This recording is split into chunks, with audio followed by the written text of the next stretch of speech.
Bonsoir tout le monde, je souhaite que vous soyez tous informés en bonne santé. Je suis Dr Asma Amdoni, médecin généraliste marocaine à Pouchto. Et je suis actrice comédienne amatrice. J'ai l'habitude de faire des lives en arabe pour sensibiliser les adolescents. Et j'ai remarqué finalement qu'il y a des gens adultes de très haut calibre, de très haute qualité, qui me suivent et qui s'intéressent à tout ce que je partage comme information, comme expérience, comme leçon de vie, que ce soit sur le plan professionnel ou personnel. Et du coup, j'ai décidé de sélectionner une communauté polie, aimable, gentille, émancipée et cultivée, pour vous protéger de la toxicité qui règne durant les lives de sensibilisation populaire en arabe. Du coup, j'ai décidé de faire de temps à autre des lives, que ce soit en arabe ou en français, réservés uniquement aux personnes qui sont abonnées à mon live. Ok, on dirait des lives VIP. C'est-à-dire qu'actuellement, vous êtes en train de regarder un live VIP sur TikTok. Alors ce soir, nous allons parler de l'hypnose, mais avant de parler de ça, j'aimerais vous dire, faites attention. Il y a plusieurs fausses pages qui mettent mes vidéos et tout, et on a même qui persuadent les gens comme quoi on vend des médicaments et des produits parapharmaceutiques, alors que tout ça, c'est pas vrai. Méfiez-vous, s'il vous plaît, d'une fausse page qui marchandise ces mensonges et ces arnaques. Je tiens à vous informer que j'ai déjà déposé plainte contre ces malfaiteurs. Donc, au cas où vous optez pour une consultation à distance ou à domicile, ou même au cabinet, je vous invite à prendre rendez-vous sur www.s.ma.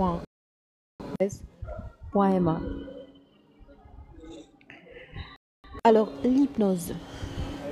L'hypnose, c'est une thérapie noble, c'est une thérapie intelligente, c'est une thérapie évoluée, c'est une thérapie développée, c'est une thérapie qui nous permet de respirer autrement. L'hypnose est une thérapie qui nous permet de connaître plus notre corps, de découvrir qu'on a un corps et puis de découvrir que notre corps mérite d'être aimé et d'être respecté. C'est très important de connaître l'importance de la relation entre nous et notre corps. Alors si je ne connais pas et je n'apprécie pas et je ne m'arrête pas au moins une seule fois durant toute ma vie, ok, au moins une seule fois pour discuter avec notre corps, croyez-moi, notre vie est ratée. Toute notre vie est ratée tant qu'on n'a pas encore découvert ce sentiment merveilleux de connaître qu'on existe et de connaître qu'on est là et de connaître que nous méritons tout le bonheur, nous méritons tout le respect. Ok? Alors pourquoi je dis ça? Parce que moi-même j'ai déjà fait des séances d'hypnose. Aujourd'hui même j'ai fait une séance et je remercie le docteur qui m'a fait cette belle thérapie que j'ai adorée, que j'apprécie et qui m'a permis de reprendre un certain calme que j'arrive pas à décrire. Ok? C'est une expérience à vivre et non pas à raconter. Ok? Donc quand est-ce qu'on doit normalement faire une hypnose? Premièrement, la plus grande question, c'est qui est-ce qui va réaliser cette expérience ou cette thérapie? Alors je vais être très honnête parce que quand on fait de la sensibilisation, il faut toujours être honnête. Il faut savoir que si quelqu'un ne sait pas comment faire quelque chose, ou si quelqu'un ne sait pas faire les choses, ou si quelqu'un est bien loin de vouloir et de désirer exceller dans un domaine, il ne doit pas s'approcher de ce domaine. Exemple, s'il y a quelqu'un qui est motivé pour faire l'hypnose aux gens, s'il y a quelqu'un qui est excité pour faire l'hypnose aux gens, croyez-moi, jamais ça va marcher. D'accord ? Pourquoi ? Parce que dans l'hypnose, je suis toujours sous l'effet de l'hypnose. L'hypnose, c'est une thérapie. Il y a un proverbe qui dit le médecin est le médicament le plus utilisé. Même chose pour l'hypnose. Alors, l'hypnotiseur est le produit le plus utilisé, si vous voulez, durant cette thérapie. Alors, premièrement, il faut toujours avoir une idée sur la personnalité du thérapeute.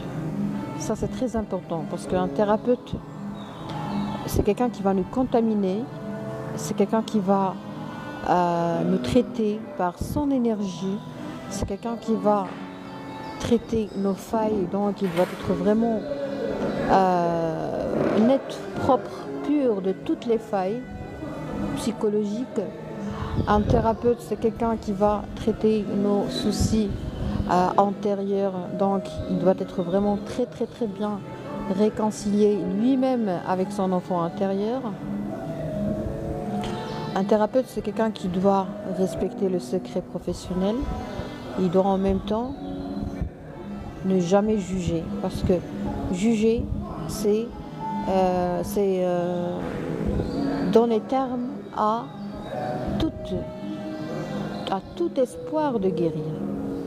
Alors, si je juge le patient, je l'empêche de guérir. Donc, un thérapeute, il a cette compétence de ne jamais juger.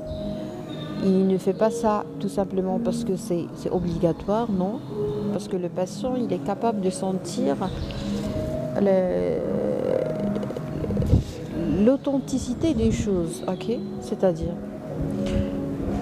un patient face à un thérapeute ou un médecin ou n'importe quel thérapeute,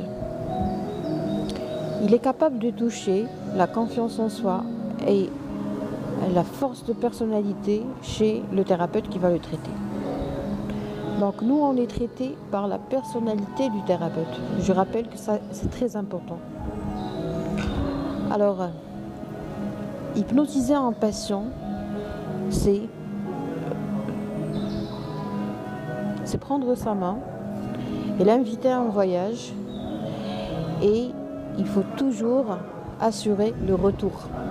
Ok ? Il faut toujours assurer le retour. Donc, il va m'inviter à un voyage, un thérapeute ou un hypnotiseur, il va m'inviter à un voyage et puis il est dans l'obligation de me rendre là où j'étais, de m'emmener là où j'étais.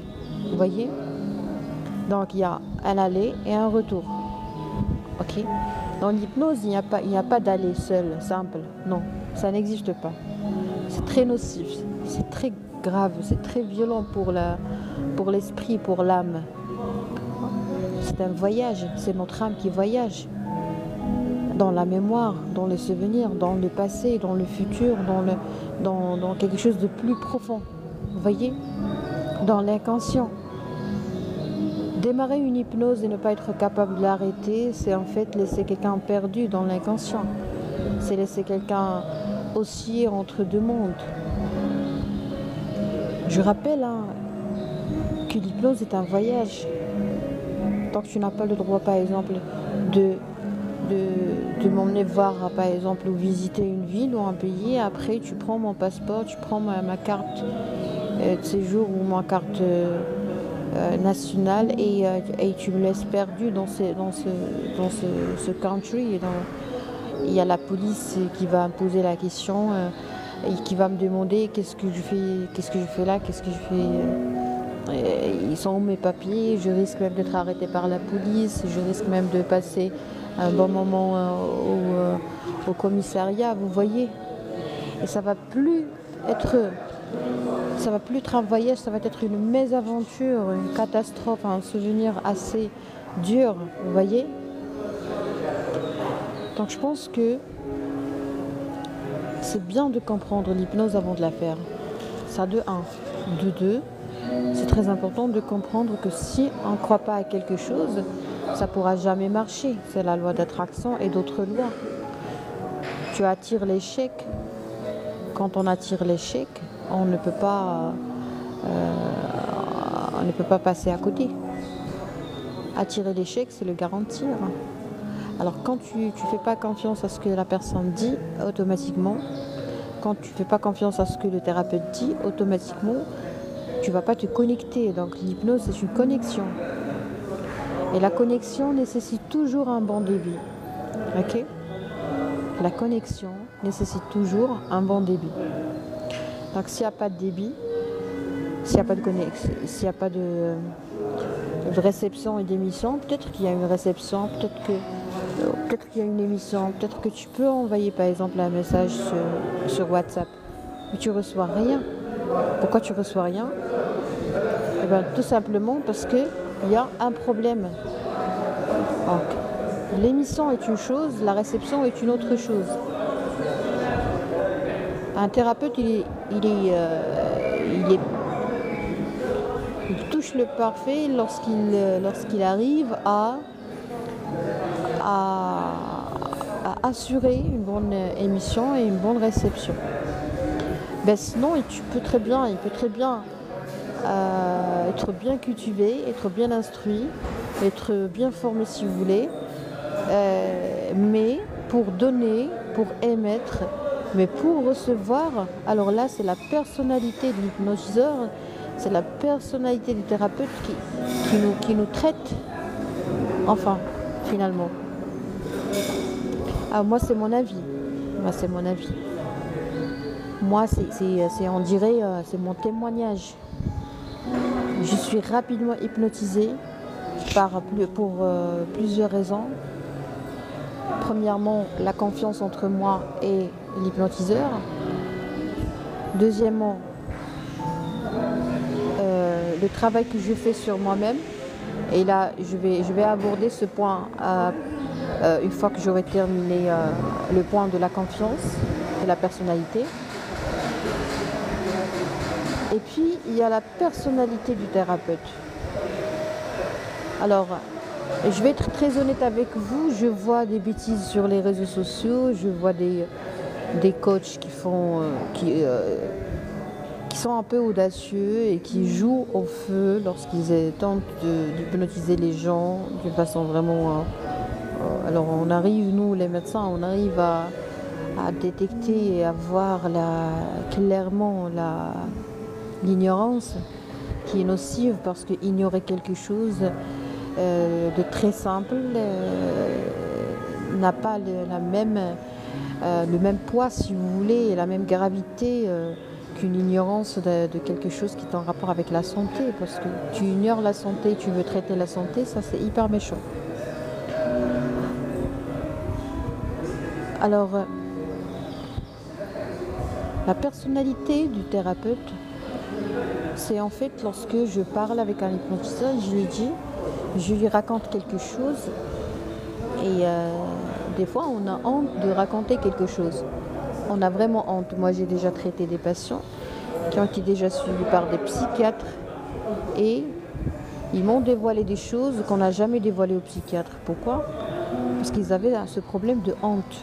Et c'est très normal parce qu'on a quelque chose qui s'appelle la dignité, on a appris à ne pas montrer notre faiblesse et du coup il faut switcher, il faut se convertir durant la séance, mais pour arriver à ce stade il faut laisser et permettre au patient de prendre son aise. Alors comment puis-je permettre à quelqu'un de prendre son aise durant une séance? Enfin, tout simplement en ayant une personnalité vraiment merveilleuse, agréable. Okay? Il faut avoir une personnalité agréable pour pouvoir manipuler les gens. Dans le bon sens, bien évidemment. Alors, si je veux bénéficier d'une séance d'hypnose, je veux être manipulée par l'hypnotiseur. Je veux. Dans un cadre professionnel, alors je rappelle là, il faut toujours s'assurer que l'hypnotiseur est un vrai hypnotiseur Il ne faut pas parler avec les étrangers sur les réseaux sociaux. Il ne faut pas parler avec quelqu'un qui n'a pas de cabinet. Ok. Bon, l'essentiel, c'est que tu dois savoir que tu vas être manipulé pour être guéri, pour être traité. Et pour être protégé et être manipulé dans des conditions vraiment très sécurisées, il faut que le secret professionnel soit garanti, soit protégé, ok, respecté. Donc pour que le secret professionnel soit respecté, il faut que tout le processus soit sécurisé, soit professionnel. Il n'y a pas de secret professionnel sans un acte professionnel. C'est-à-dire que si tu n'as pas été professionnel, tu n'as pas le droit de parler de secret professionnel et donc tu dois être conscient que vous êtes en train de jouer au feu. Je pense que l'idée est claire, on parle là de la sécurité.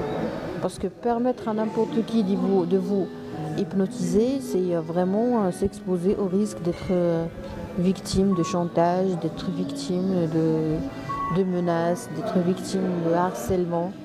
Ok? Pourquoi? Parce que vous allez divulguer, vous allez dévoiler des choses qui sont très intimes, des choses qui sont très graves, des choses qui sont très sensibles. Et du coup, au lieu d'être guéri, au lieu de se débarrasser, de se libérer de vos emprises, de vos blocages, vous allez tomber dans un autre problème. Et on peut même vous faire chanter, vous voyez.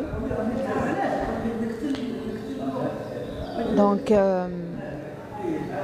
ce point-là, c'est très important parce que moi, j'ai une expérience de 4 ans de recherche sur les réseaux sociaux par rapport au sujet du cybercrime et de l'immunité émotionnelle sur les réseaux sociaux, c'est-à-dire la vulnérabilité des gens qui souffrent et qui peuvent vraiment s'influencer aisément par les bons orateurs, vous voyez. Alors, il y a un point très important. On a parlé de la confiance entre le médecin, entre le patient et le thérapeute. On a parlé de la sécurité, c'est-à-dire il faut toujours parler avec quelqu'un qui a un cabinet. Il faut respecter toujours le cadre relationnel professionnel, ok. On a parlé de la personnalité du thérapeute qui est très importante. Tu vas me traiter par ta personnalité et non pas uniquement par ton savoir. C'est très important. Alors là, je vais vous inviter à découvrir ensemble comment la personnalité du thérapeute peut influencer la qualité de l'hypnose. D'accord ? Imaginons un hypnotiseur, imaginons un thérapeute qui vient de décrocher son diplôme et qui est très excité et qui ne prend pas en considération que la personne en face est en train de souffrir et il essaie d'extraire plus le maximum possible d'informations et il est très excité, vous voyez, parce que la confiance en soi, c'est quoi? C'est en fait pouvoir se contrôler. Donc un thérapeute qui est très excité, très motivé et qui a besoin d'être félicité et qui a toujours lui-même ce problème d'approbation, de validation, c'est-à-dire il attend toujours la validation de l'autre, d'accord? Je pense que cette personne, merci, je pense que cette personne risque de gâcher la fête, risque de devenir lui-même le patient. Je suis très sincère, je sais ce que je dis. Quelqu'un qui n'est pas encore arrivé à un stade de confiance en soi assez évolué, assez développé, assez haut, assez grand, assez huge, assez important, il n'a pas le droit d'entretenir ou de discuter un patient. Ok? C'est très important. Parce que les gens qui ont un problème de confiance en soi, ils ont cette attitude de vouloir attirer l'attention de tout le monde. Ils ne veulent pas passer inaperçus. Ils veulent toujours faire d'eux le héros de la scène. Vous voyez? Quand on est en train de discuter avec les gens, si vous avez remarqué, quand j'invite quelqu'un ou quand j'accepte la demande d'un abonné, je lui donne la parole. Je peux très bien l'interrompre, mais je ne le fais pas. Pourquoi? Parce que j'ai de la confiance en soi sur le plan professionnel et je sais que si l'abonné prend la parole de A à Z, c'est pas grave parce que je suis là pour apprendre. Alors qu'il y a des gens qui croient que si je donne la parole à quelqu'un de A à Z, ça veut dire que je n'ai pas du caractère, ça veut dire que c'est lui qui a une confiance en soi assez développée. Alors que ce n'est pas toujours le cas. Donc, la confiance en soi, c'est pas hausser sa voix, c'est pas crier, c'est pas hurler, c'est pas dominer, c'est pas prendre la parole et empêcher les autres de partager ce qu'ils ont comme idée. Non, c'est pas ça. Durant une séance d'hypnose, le thérapeute, il est là pour toi. C'est toi le héros de la séance. C'est toi le plus important. Alors, mais ça ne pourra marcher que si, ça peut réussir que si le thérapeute est déjà arrivé à un stade de confiance en soi assez élevé. Ok? Assez élevé. D'accord? C'est-à-dire que quand je suis en train de parler, je ne veux pas que le thérapeute partage ses problèmes avec moi. Quand je suis en train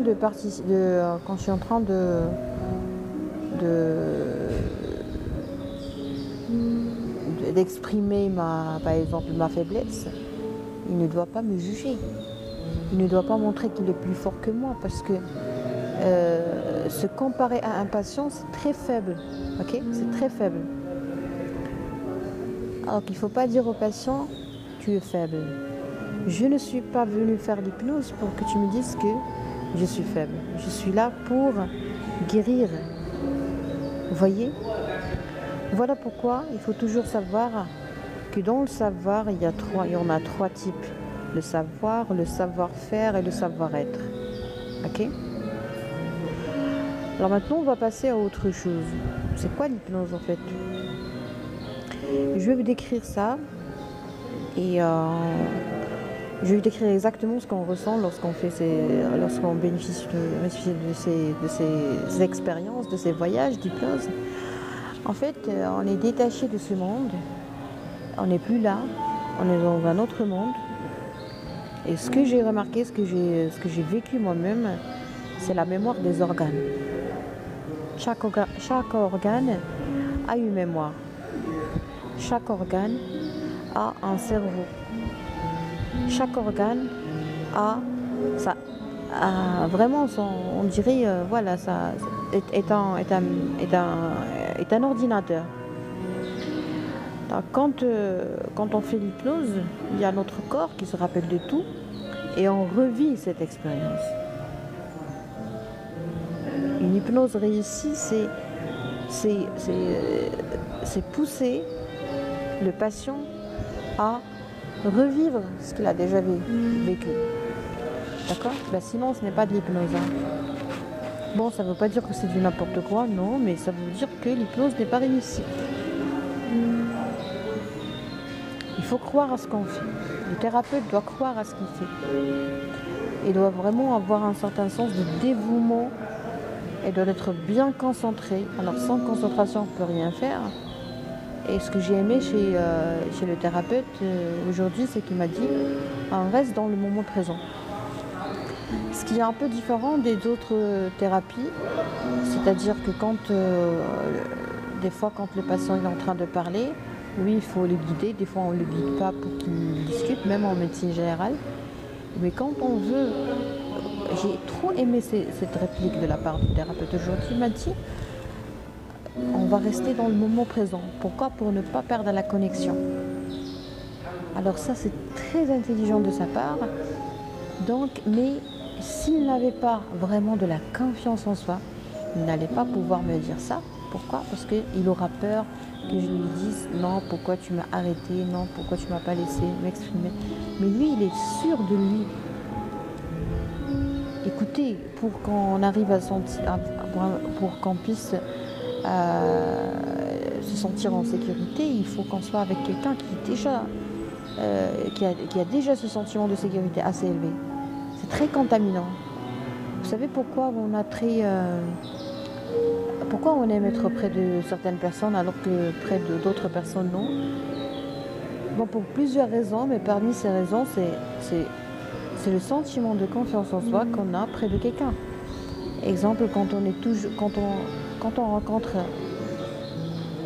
on rencontre quelqu'un qui se plaint toujours, qui est toujours mécontent, qui est toujours insatisfait, qui est toujours peureux, qui ne raconte que les catastrophes, on n'a pas vraiment envie de rester avec lui, on n'a pas vraiment envie de partir avec lui, passer un week-end, de prolonger. On n'a pas vraiment envie de voyager avec lui, vrai ou pas?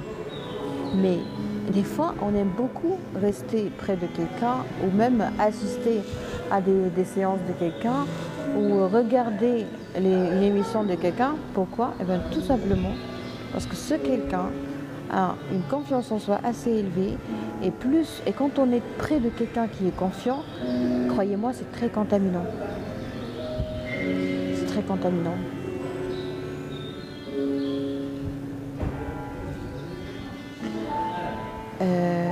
Vraiment, je vais dire quelque chose je suis très honnête. Je suis très honnête. Je vais vous permettre maintenant de répondre.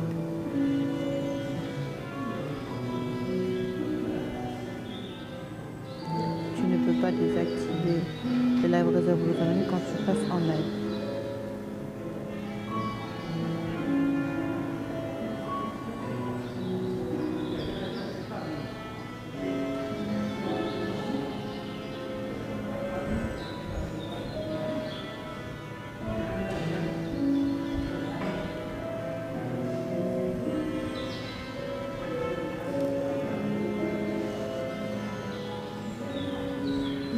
Alors, pardon. Je préfère qu'on reste tout seul, moi et les abonnés, parce que j'ai envie de parler avec les gens de qualité, les gens qui apprécient ce que je fais. Un point très important, on parlait de la contamination en matière de confiance en soi. Bonsoir docteur, j'avais un commentaire lors du live de l'hypnose, c'est la dernière fois, avec grand plaisir, je vous écoute.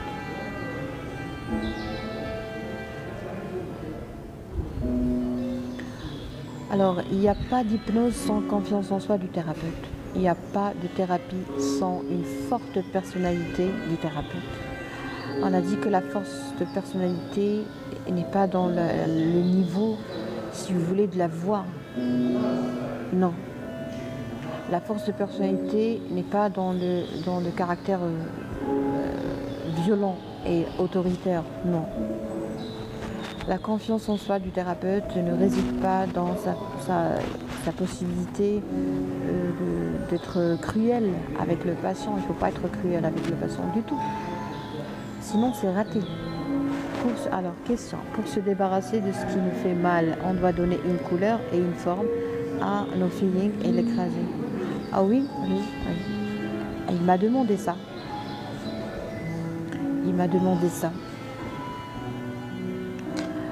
Croyez-moi, c'est magique.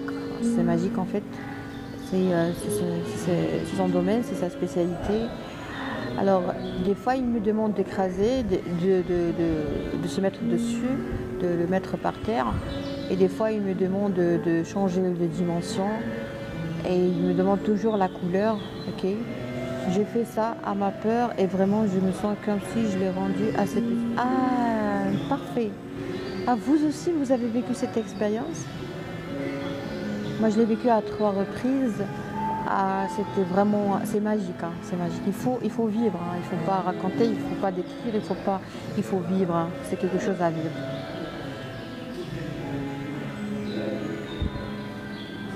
C'est vraiment magique. On dirait il décode des choses dans notre esprit, dans notre cœur. Et ce qui est bizarre, c'est que moi j'ai compris finalement que chaque organe de nous, il a son cerveau, il a sa mémoire. Et il y a un autre truc très important, quand vous rendez les choses plus petites, pardon, des fois c'est impossible. Des fois c'est impossible. Et des fois, quand tu rends la chose plus petite, ça devient vraiment piquant, ça devient comme une aiguille, ça devient encore plus effrayant. C'est ça. Et tout d'un coup, on découvre la raison pour laquelle on n'a pas pu vraiment soit détruire, soit dissoudre, soit changer de couleur, soit changer de dimension. C'est bizarre, sincèrement. Et c'est vraiment ça s'enchaîne vers un autre problème. Okay, c'est-à-dire on a résolu le premier et puis il y a autre chose. C'est un monde bizarre, mais c'est tellement vrai, c'est tellement... vraiment, la science, c'est quelque chose à apprécier. Oui, j'ai essayé de vivre avec vous le live dernier. J'ai trouvé... Ah oui!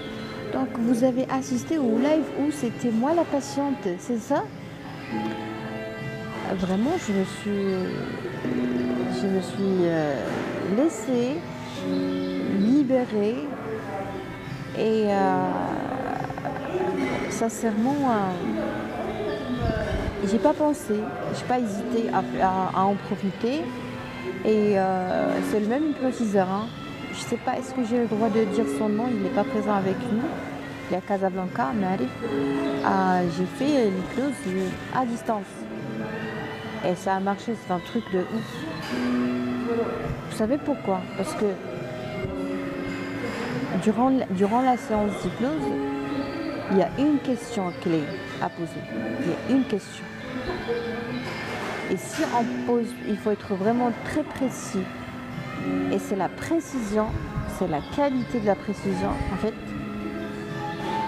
Et l'audace du thérapeute qui peut déverrouiller ce qui a été vraiment bloqué depuis bien longtemps. D'accord?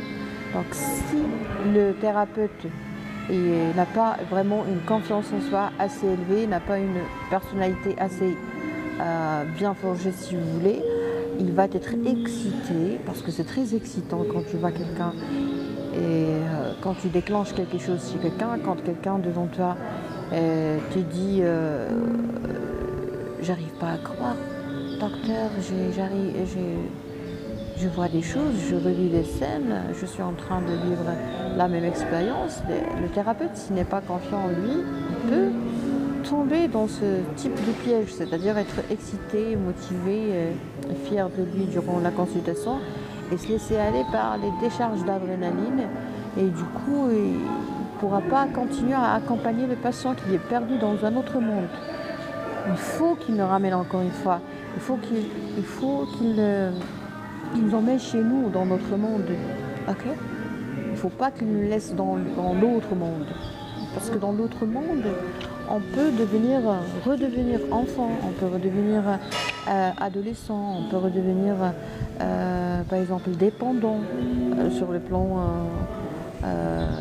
physique, sur le plan financier, parce que quand tu redeviens enfant, tu redeviens quelqu'un qui est incapable, qui est dépendant, tu deviens quelqu'un qui est impuissant, vous voyez, qui est faible, qui est fragile, d'accord? Donc le thérapeute, il doit être capable de contrôler ses poussées d'adrénaline, de contrôler ses motivations, de contrôler ses excitations et de contrôler sa façon de se féliciter. Oui, c'est bien de faire un bon travail. Oui, vous avez le droit de vous féliciter après avoir aidé un patient à découvrir ou à voyager vers l'autre monde. Il faut se laisser aller. Il faut se concentrer sur le patient parce qu'il est perdu. Parce qu'à ce moment-là, je ne sais pas si vous avez déjà vécu ça, mais le thérapeute n'a plus affaire à un adulte, il est en train de parler à un enfant. Donc à ce moment-là, j'ai la mentalité d'un enfant. Peut-être que j'ai peur d'un étranger, peut-être que j'ai peur de l'hypnotiseur parce que c'est un étranger. Peut-être que à ce moment-là, durant l'hypnose, on a peur de rester tard ou de partir, par exemple, faire une consultation sans prendre l'avis et l'autorisation de ses parents. Peut-être qu'on a peur d'être puni parce qu'on est sorti sans prendre l'autorisation de nos parents, parce que à ce moment-là, le thérapeute il est en train de parler, de s'adresser à un enfant, parce que c'est lui qui l'a ramené à cet âge. Okay, c'est un voyage dans l'âge, sincèrement, dans la vie.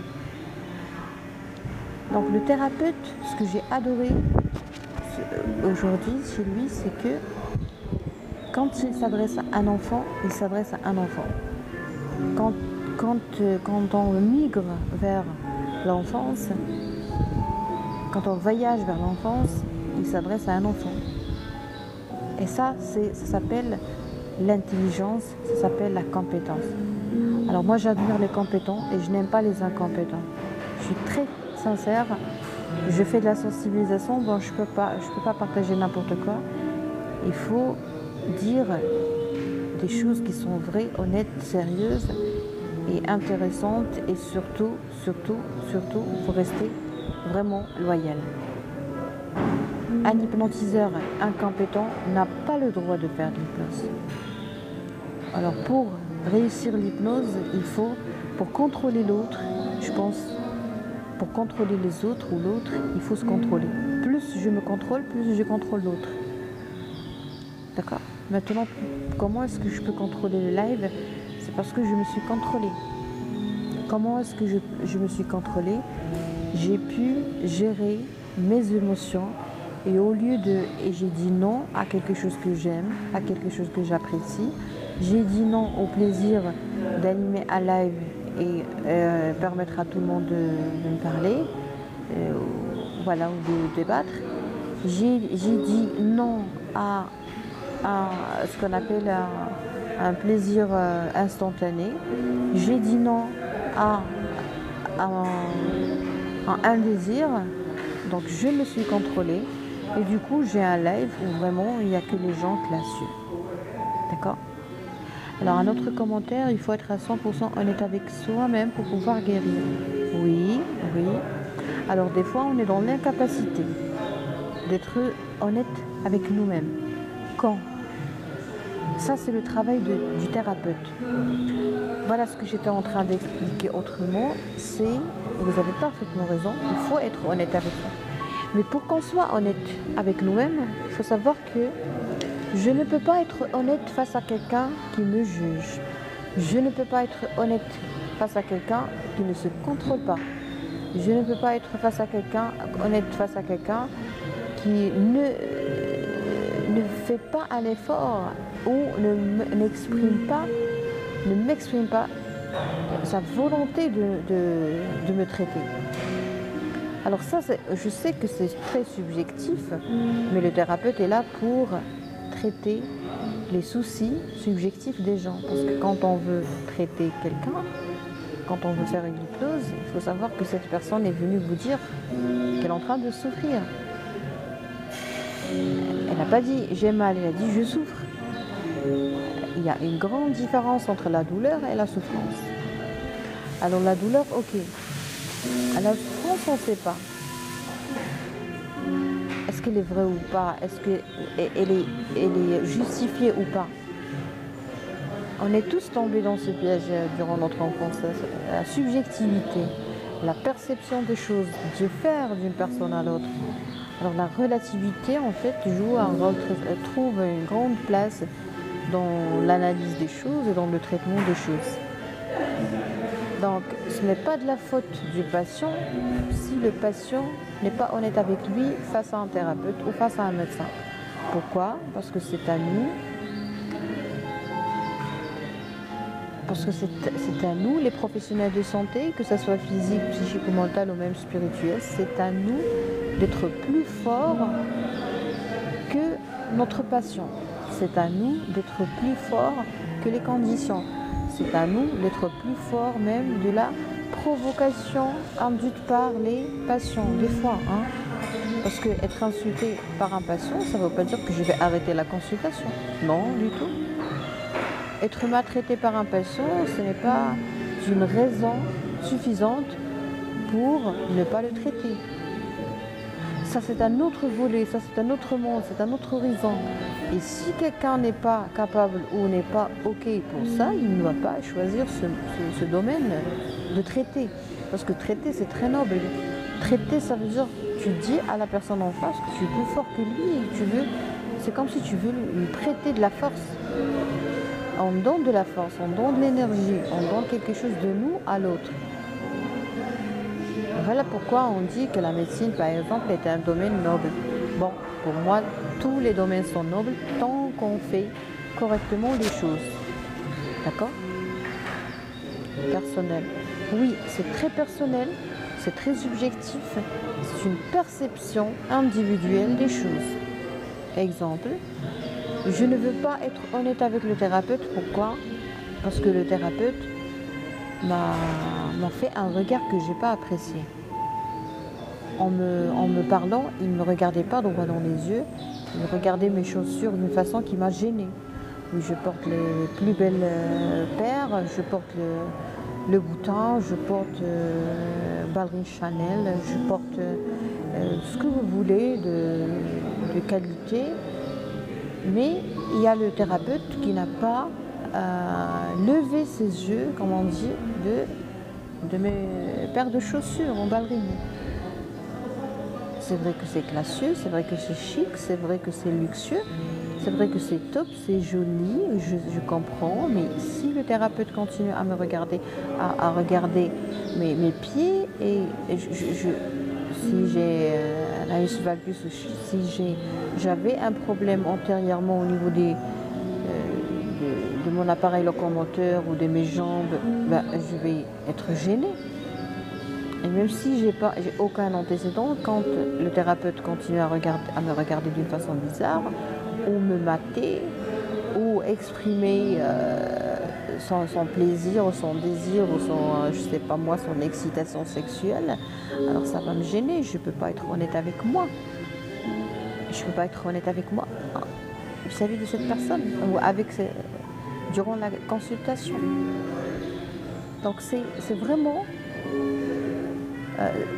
le thérapeute doit être vraiment une valise, si vous voulez, ou doit être muni d'une valise de compétences personnelles et de soft skills et d'intelligence émotionnelle.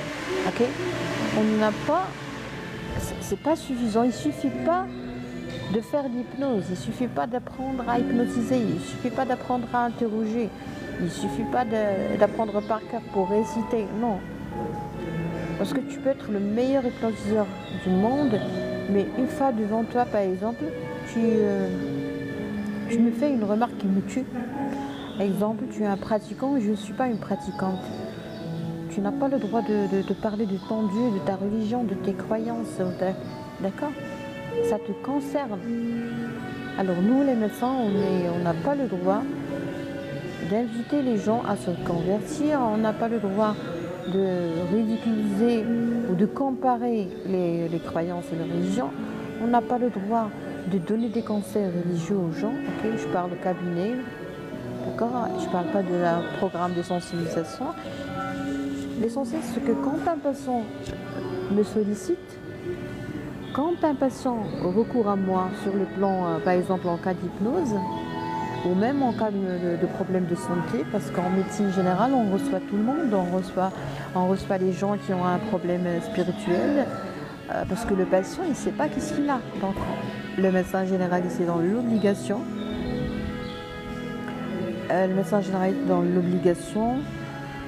de tout recevoir, tout accueillir, tout diagnostiquer, et après, il va orienter vers le spécialiste qui pourra faire l'affaire. Ok. Alors, le thérapeute doit vraiment faire un très grand travail sur lui pour acquérir plusieurs armes, si vous voulez, en matière d'intelligence émotionnelle. Il n'a pas le droit de ne pas être intelligent sur le plan émotionnel. Il n'a pas le droit. D'accord? Il n'a pas le droit. Pourquoi il n'a pas le droit de ne pas être intelligent sur le plan émotionnel? Eh ben, tout simplement parce qu'on est très fragile face à un thérapeute. On est très fragile. Voulez-vous que je partage avec vous une expérience, un cas un peu bizarre pour les gens, mais un cas très très normal pour moi en tant que médecin. Voulez-vous que je partage cet exemple avec vous?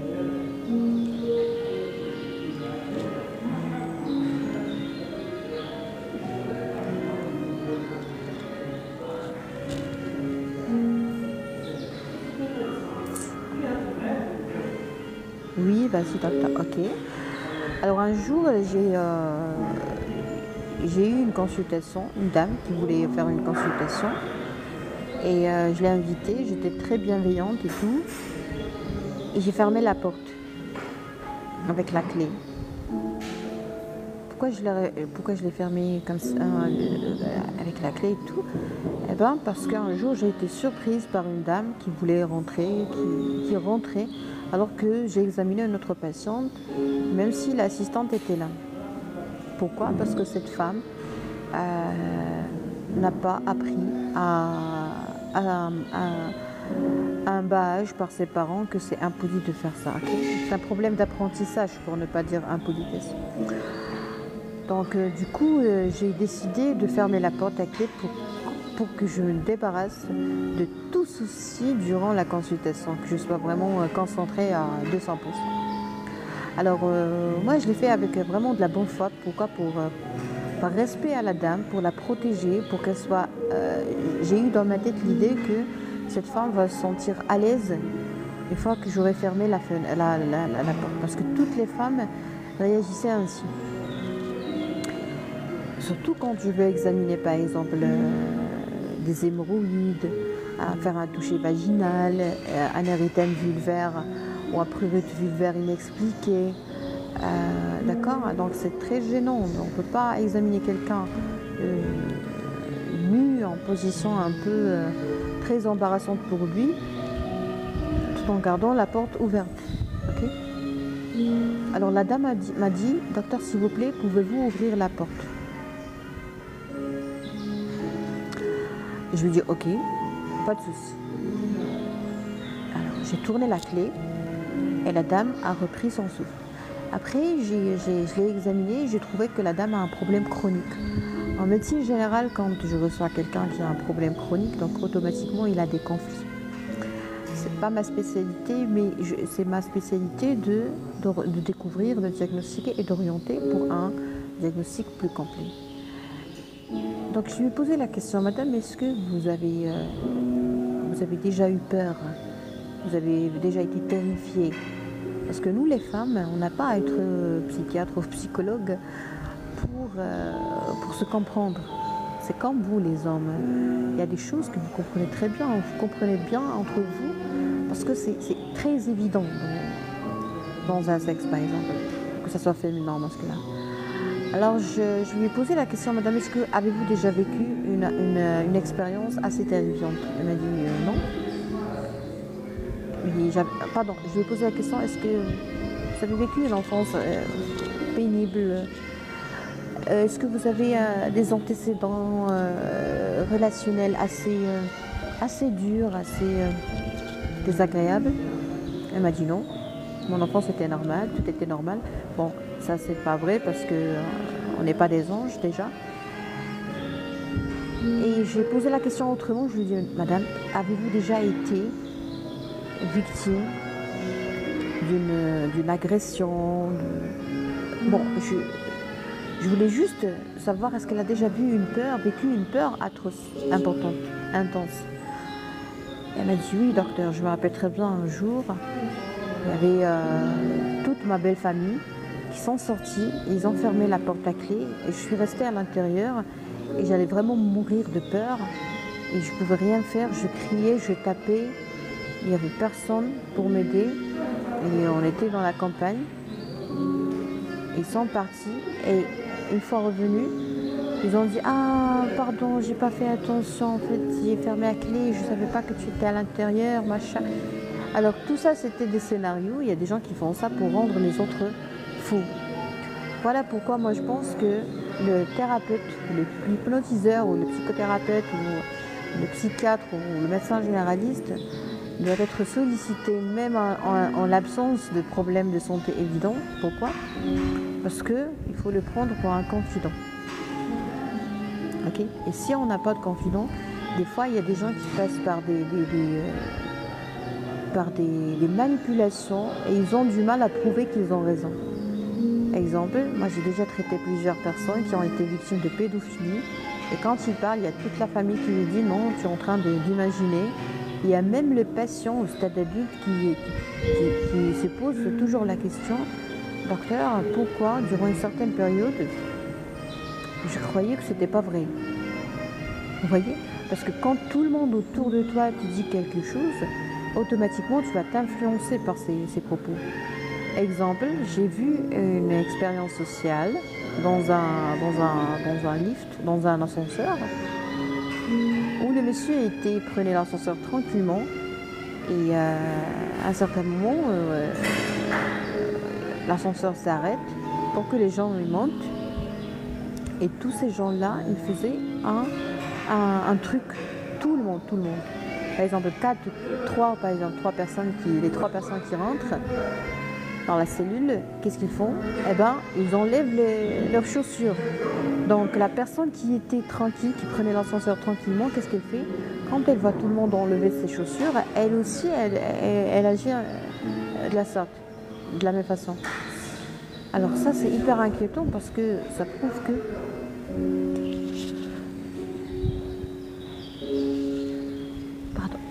ça prouve qu'on ne peut pas s'empêcher d'être influencé.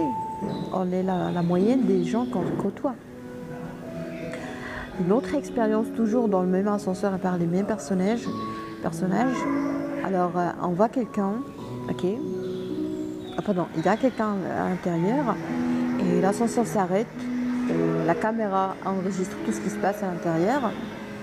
Et le monsieur, par exemple, il était en face, il regardait face à la porte de l'ascenseur.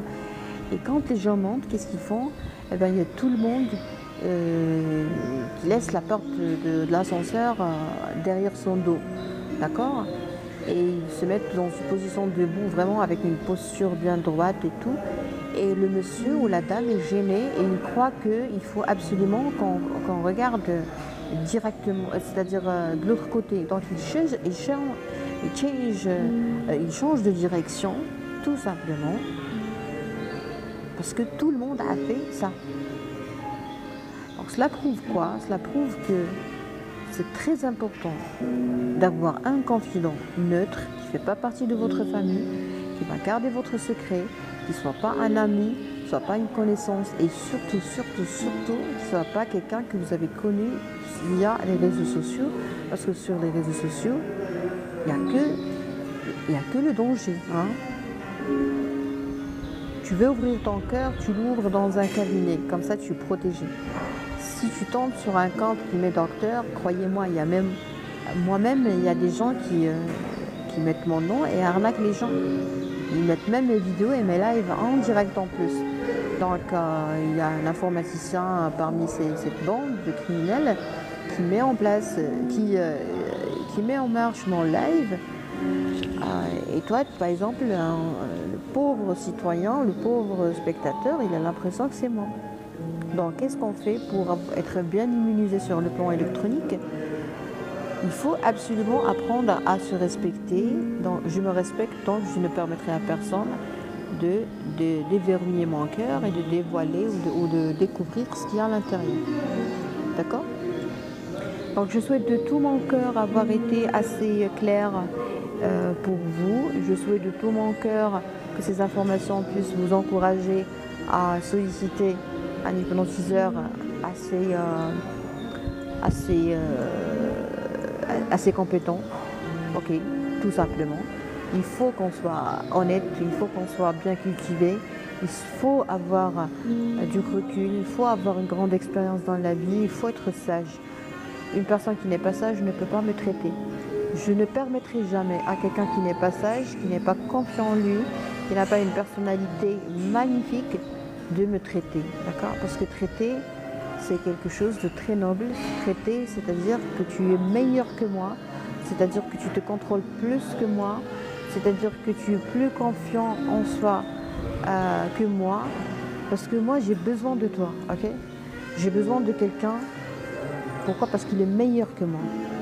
Sur le plan ou par rapport à la chose dont j'ai besoin, ok? J'ai besoin d'un peintre parce qu'il est plus fort que moi. J'ai besoin d'un plombier parce qu'il est plus fort que moi. J'ai besoin d'un neurochirurgien parce qu'il est plus fort que moi. Et la même chose pour l'hypnose.